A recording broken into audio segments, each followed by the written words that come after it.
Adalah cara pijat untuk penyakit batuk pada anak. Kita pijat perlahan-lahan karena tubuh yang terjadi penyakit adalah pada anak-anak.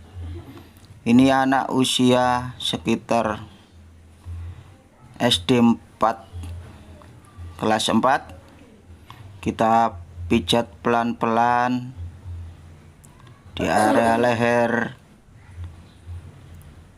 untuk mengobati penyakit batuk.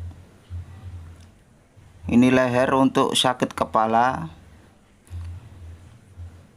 dan untuk di punggungnya untuk penyakit batuk-batuknya.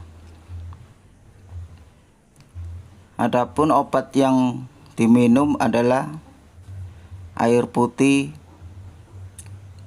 hangat atau kecap dikasih jeruk nipis.